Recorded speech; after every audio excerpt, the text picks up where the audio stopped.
성막에서 모든 기구와 들의 포장 말뚝을 다 놋으로 할지니라. 아멘. 성경 통독 굳게 결심하고 성경 읽다가 이 본문에 와가지고 때려치는 분들 많죠. 왜 성경에 이런 이야기들이 이렇게 장황하게 있어야 되지? 왜 우리가 성막을 공부해야 되는지 이유를 제가 말씀드렸고, 성막의 다양한 명칭들, 또 성막의 변천사를 서론에서 말씀드렸습니다. 이 강문호 목사님 통해서 성막을 배우면서, 이 성막 안에 이렇게 깊은 의미들이 있고, 이렇게 놀라운 복음의 메시지가 있다는 것을 제가 깊이 깨닫고, 열심히 지금 만들고 있는데요. 자, 오늘 본론으로 들어와서 이 울타리의 모양입니다.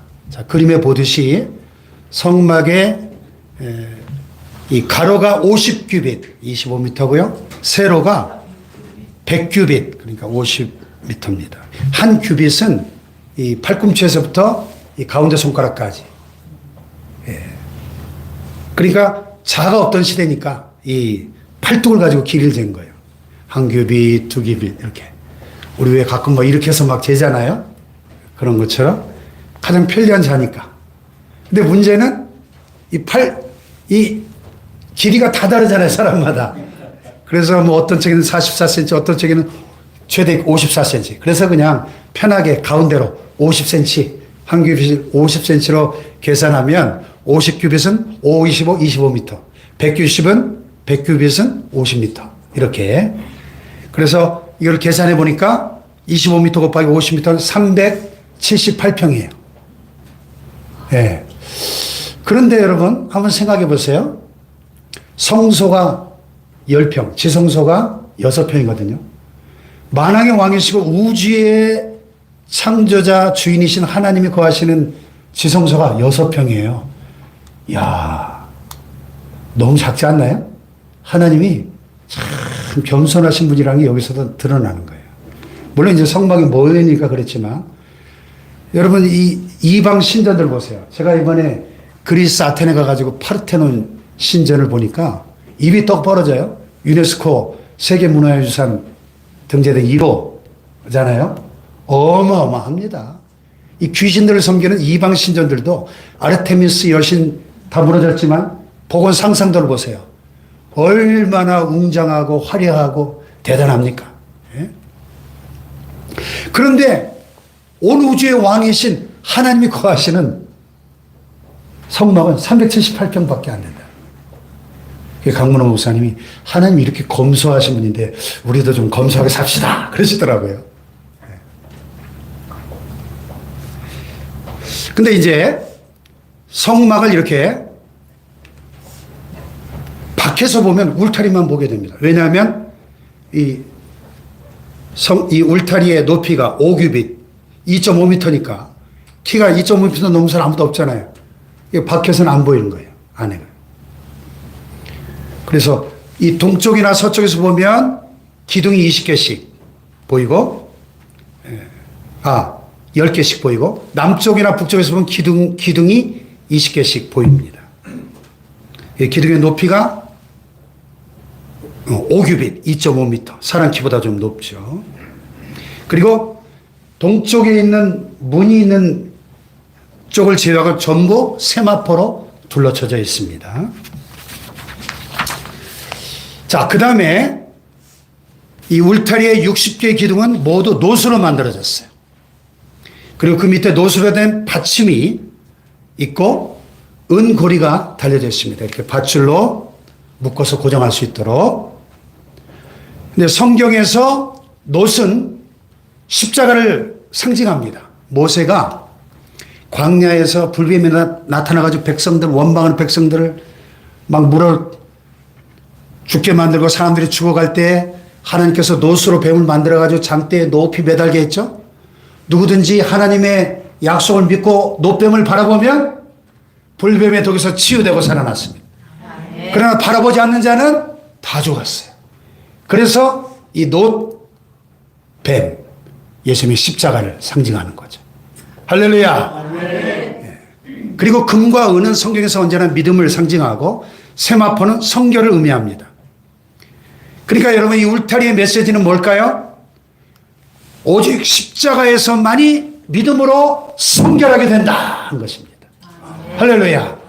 따라해 봅시다. 오직 십자가에서만 믿음으로 성결하게 된다. 할렐루야. 그러니까 울타리는 복음의 모습인 거죠. 언뜻 생각하면 울타리는 율법 아닌가? 이렇게 착각하기 쉬운데 이 울타리에서부터 복음을 볼 수 있는 것입니다. 우리가 출애굽기를 크게 두 부분으로 나눠보면 1장부터 23장은 율법, 24장부터 40장까지는 성막, 24장은 성막의 탄생장 이렇게 부르는데요. 율법이 먼저 나와요. 율법에 총 613가지 율법이 있는데 하라 하는 율법이 248가지, 하지 말라는 율법이 365가지인데 전에 말씀드렸죠? 사람의 뼈마디가 248개고 사람의 혈자리가 365개. 참 신비롭지 않나요? 숫자가. 그리고 이스라엘 백성들이 입는 옷깃에 술을 달았는데 히브리어로 치치트라고 하는 그 치치트에 613이라는 상징적인 숫자가 들어있다고 그랬죠. 근데 모세가 시내산에 올라가서 율법을 613가지 율법을 받아가지고 내려왔는데 자, 하산한 모세가 기다리고 있던 백성들에게 하나님 주신 율법을 공포할 때 이스라엘 백성들이 뭐라고 대답했냐면 여호와의 명하신 모든 말씀을 우리가 준행하리이다. 강문호 목사님 이걸 제1차 건방이다.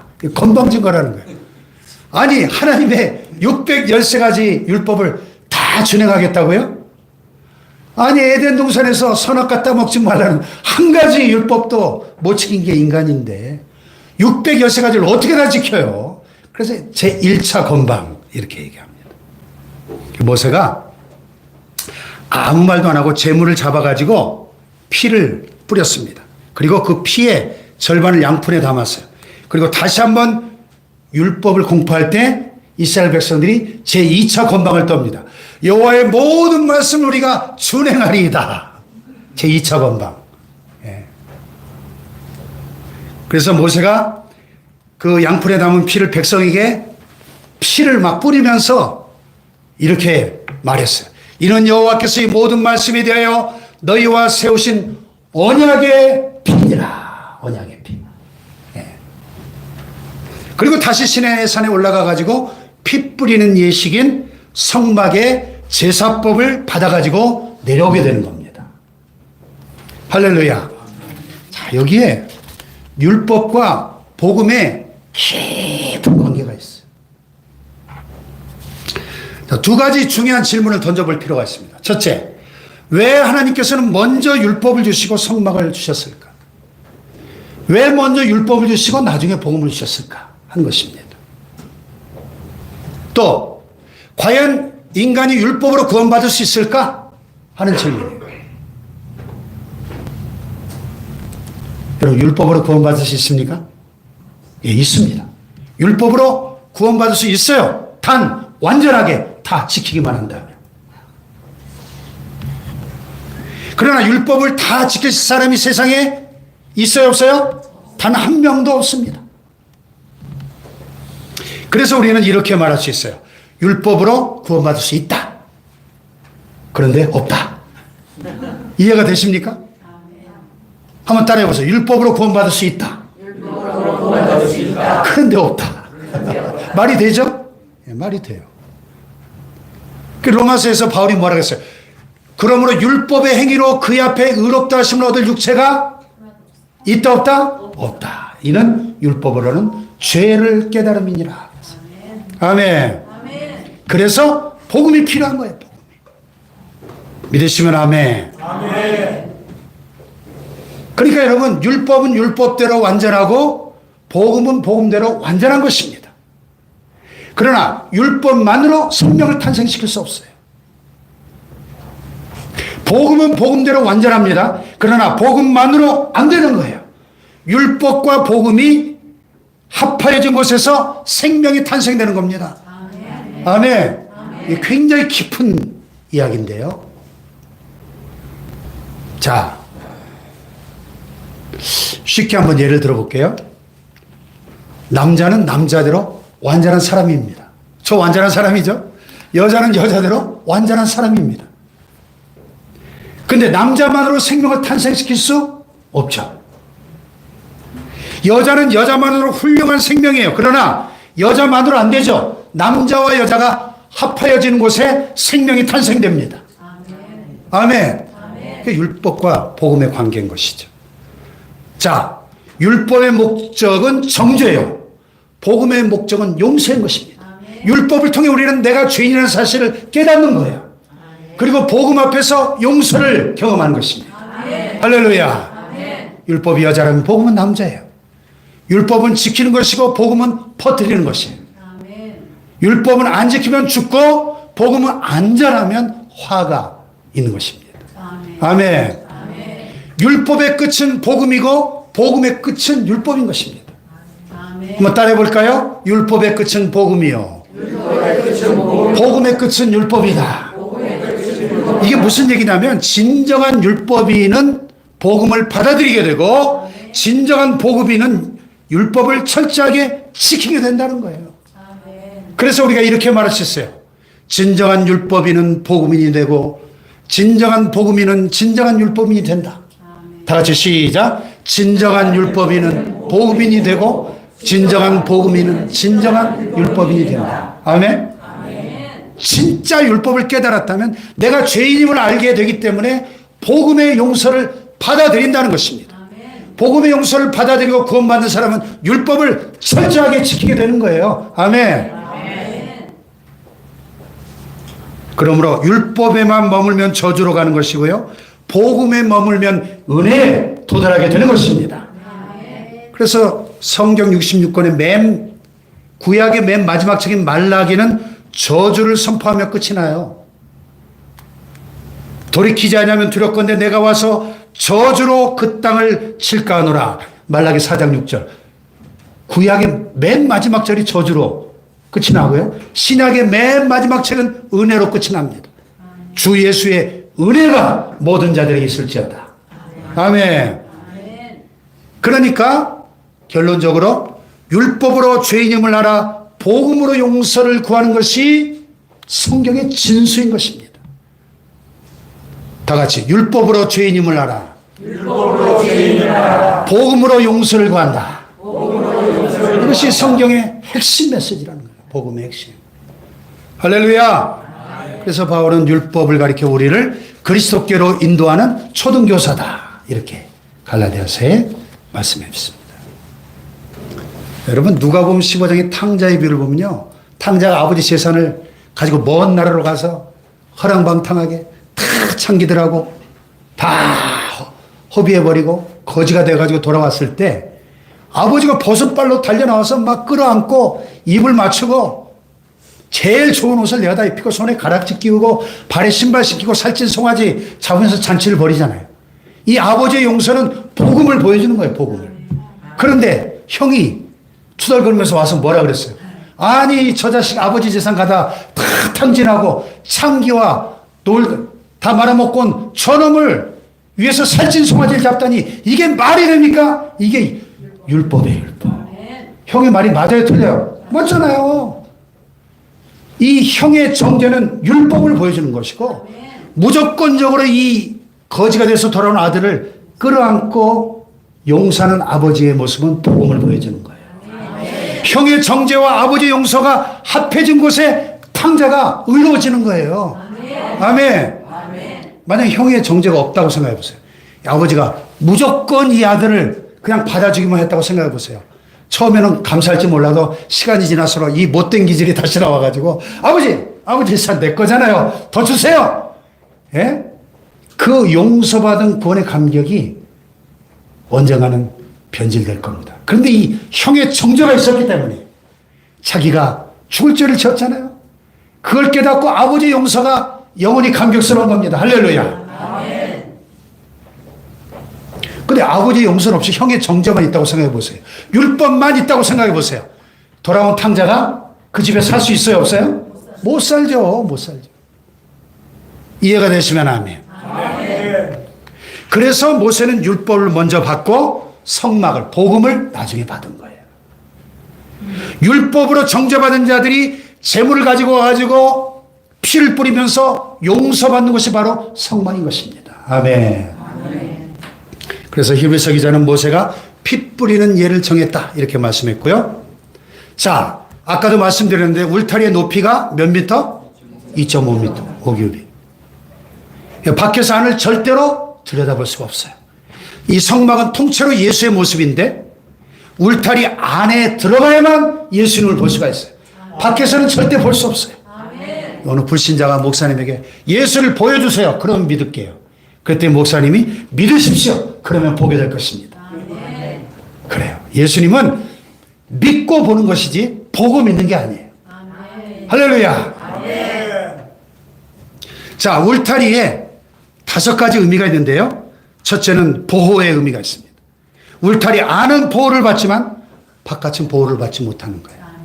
아멘. 두 번째는 안전이에요. 울타리 안은 안전하지만 바깥은 언제나 화가 미치는 곳이에요. 세 번째는 소유예요. 울타리 안에 있으면 하나님의 백성이에요. 우리가 울타리 왜 치죠?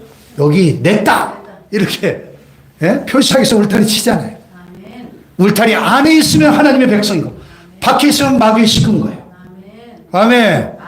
야곱아 너를 창조하신 여호와께서 지금 말씀하시느니라. 이스라엘아 너를 지으신 이가 이제 말씀하시느니라. 내가 너를 구속하였고 내가 너를 지명하여 불렀나니 너는 내 것이라. 너는 내 것이다.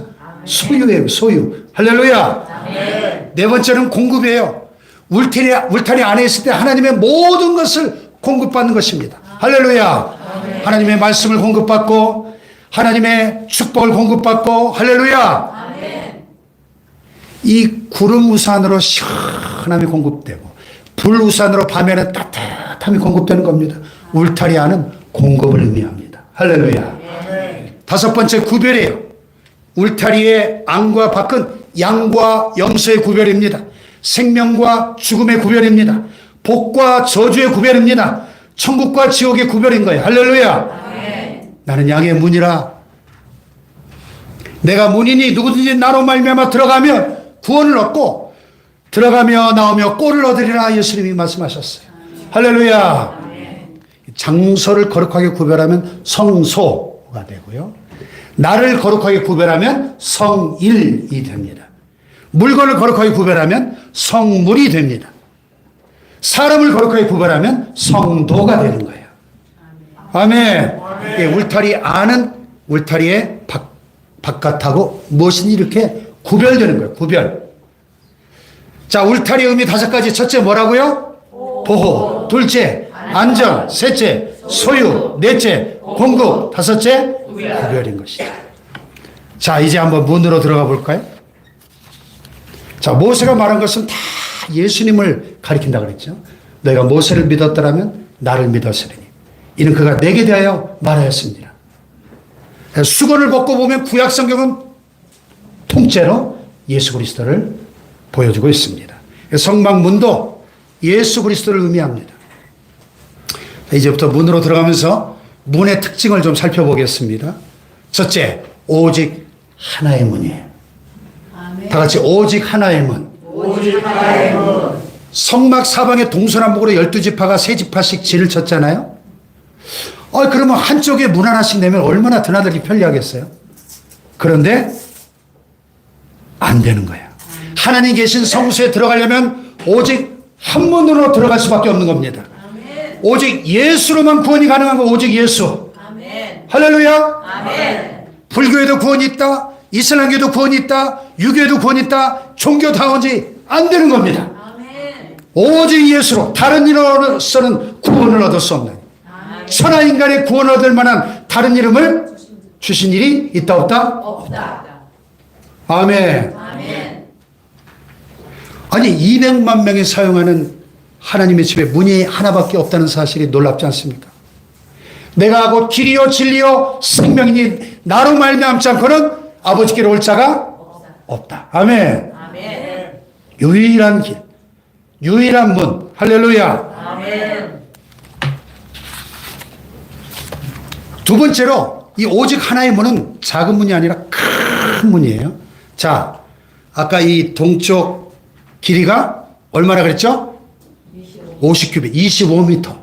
그런데 그 중에 20규빗, 10m가 문이에요. 여러분, 폭 10m짜리 통문 보신 적 있어요? 이렇게 문을 크게 만드는 법이 없죠. 이 문의 폭이 10m예요. 큰 문입니다. 그 아구라는 고기를 앞에서 보면 입밖에 안 보이죠. 이 성막을 동쪽에서 보면 거기가 문이에요.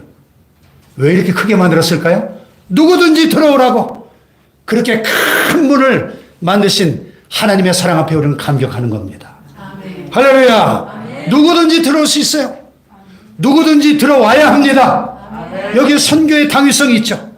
이는 그를 믿는 자마다 멸망치 않고 영생을 얻게 하려 하십니다. 할렐루야. 아멘.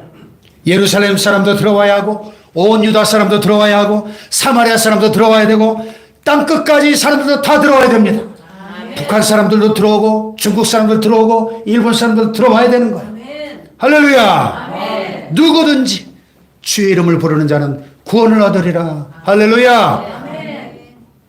세 번째는요, 동쪽 문이에요. 하나님께서 성막을 만드실 때 반드시 동쪽으로 문을 만들라 명하셨어요.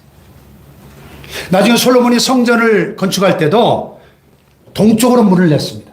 왜 동쪽에 문을 냈을까요?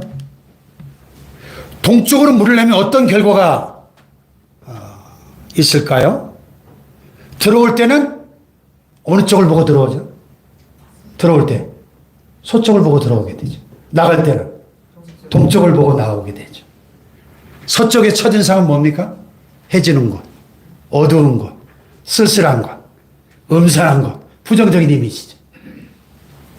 그러나 동쪽의 인상은 어때요? 해 뜨는 곳, 어둠이 물러가고 광명한 햇살이 비치는 곳, 희망적입니다.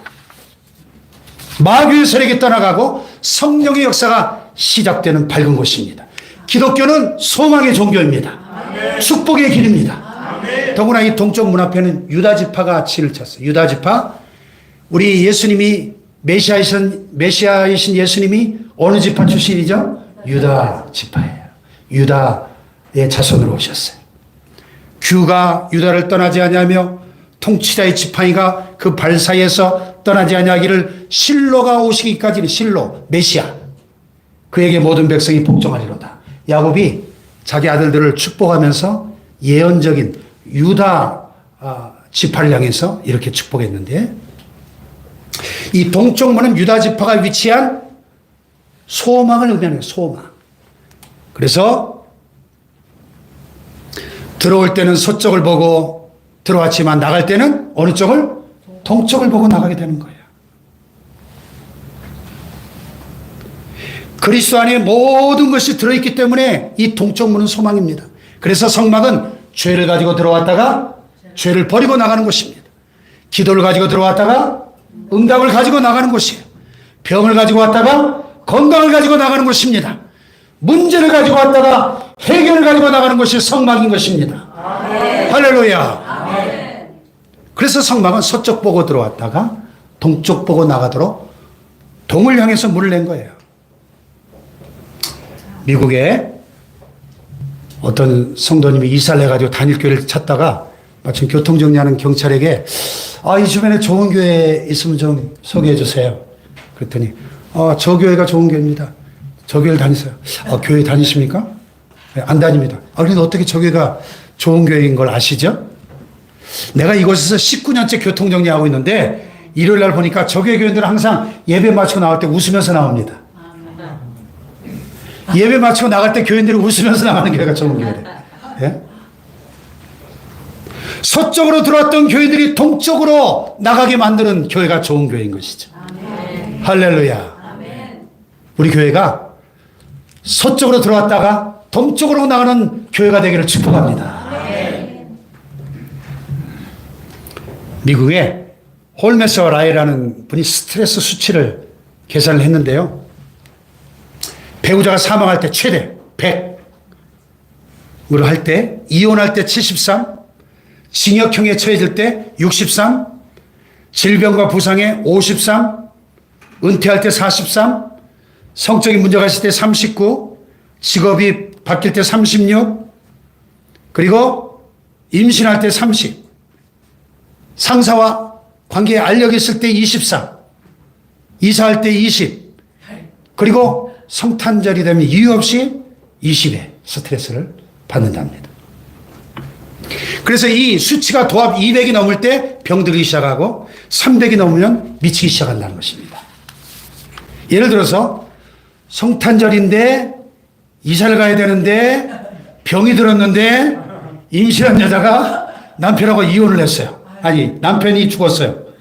그러면 이 여자는 223만 원 스트레스를 받고 있는 거예요. 당장 심한 중병을 앓게 된다는 거죠. 이런 년이 교회 올 때는 서쪽으로 들어오는 거죠. 근데 예배를 드리면서 찬양의 은혜 받고 말씀의 은혜 받고 이 믿음과 확신과 소망이 넘쳐나면서 이 스트레스 지수가 빵이 돼가지고 나가는 거예요. 할렐루야! 이런 교회가 좋은 교회라는 겁니다. 그런데 반대로 예배 드리는 도중에 목사님 설교를 듣고 스트레스를 받아가지고 223 가지고 어떤 스트레스가 280점 돼가지고 나간다면 이거 어떻게 되겠어요? 자, 옆에 분과 악수하며 서쪽 보고 들어왔다가 동쪽 보고 나갑시다. 서쪽 보고 들어왔다 동쪽 보고. 할렐루야. 네 번째는요, 사색의 문이에요. 이 성막문은 청색, 자색, 홍색, 가는배색, 흰색 네 가지 색으로 술을 놓아서 짰는데요. 청색은 생명의 색깔이죠. 또 진정한 하늘색은 청색이죠. 하나님은 하늘에 계신 분이고 하나님은 생명의 근원이십니다. 그래서 청색은 생명 되신 그리스도를 의미하고 있는 거예요. 아멘. 아멘. 예수 그리스도는 오직 하나밖에 없는 구원이신 줄 믿습니다. 아멘. 그리고 자색은 왕권을 의미하죠. 옛날 왕들이 다 자색 옷을 입었지 않습니까? 그래서 왕 되신 그리스도를 보여주고 있습니다. 할렐루야. 아멘. 홍색은요, 피의 색깔이죠. 고난당하신 그리스도를 의미합니다. 그리고 백색은 성결을 의미하죠. 가는 배실은 백색인데 성결하여 부활하신 그리스도를 의미하고 있습니다. 이야, 성막에 이렇게 하나하나가 이렇게 깊은 영적 의미가 있다는 것을 우리가 미처 몰랐죠. 예수 그리스도는 어떤 분이십니까? 가이사랴 빌립보에서 사람들이 나를 누구라고 하든, 예, 더러는 세리완, 더러는 엘리야, 더러는 예레미야나 선지자 중에 하나라고 합디다. 다 착각하고 오해한 것이죠. 예수는 어떤 분입니까? 성막 문으로 대답하면 아주 정확합니다. 100점입니다. 그 이상도 그 이하도 아니에요. 성막 문이 바로 예수 그리스도입니다. 예수 그리스도는 만왕의 왕이시지만 우리 죄를 대신 짊어지시기 위해서 이 땅에 오셔서 고난당하시고 죽으시고 부활하신 생명을 주신 분입니다. 할렐루야. 이게 100점짜리다. 그래서 주님은 말씀하셨습니다. 내가 문이니 누구든지 나로 말미암아 들어가면 구원을 받고 또 들어가며 나오며 꼴을 얻으리라. 할렐루야. 광야의 성막의 저자 존 리치가 이 네 가지 색깔을 이렇게 설명하고 있습니다. 청색은 하늘의 고유색이고 이것은 예수님의 신성을 의미한다. 예수님의 신성은 예수님의 본질인 생명을 가리킨다. 홍색은 땅의 고유 색깔이다. 이는 예수님의 인성을 의미하고 예수님의 권한을 말해준다. 자색은 하늘 색깔인 청색과 땅의 색깔인 홍색을 섞은 색깔이다. 그러므로 지상에서 영광인 왕권을 의미한다. 배실은 흰색은 순결을 의미한다. 이 네 가지 색은 예수님의 특성을 말해준다. 그렇습니다. 할렐루야. 마지막 다섯 번째로 문턱이 없어요. 모든 문에 문턱이 있잖아요. 성막은 문턱이 없어요. 누구나 들어갈 수 있고 누구나 들어가기가 쉽습니다. 예수 믿기 어려워요? 쉬워요? 쉬워요. 세상에 이렇게 쉬운 게 어디 있습니까? 누구든지 주의 이름을 부르는 자는 구원을 얻으리라. 이런 거를 믿는 자마다 멸망치 않고 영생을 얻으리라. 얼마나 쉬워요. 아멘. 볼지어다 내가 문 밖에 서서 두드리노니 누구든지 내 음성을 듣고 어떻게 하면? 문을 열면, 마음의 문을 열면 내가 그에게로 들어가 그와 더불어 먹고 그는 나와 더불어 먹으리라. 얼마나 쉽습니까? 할렐루야. 성막문은 열기 쉽고 들어가기 쉬운 문이에요. 누구든지 예수를 믿기만 하면 구원을 받습니다. 들어가기만 하면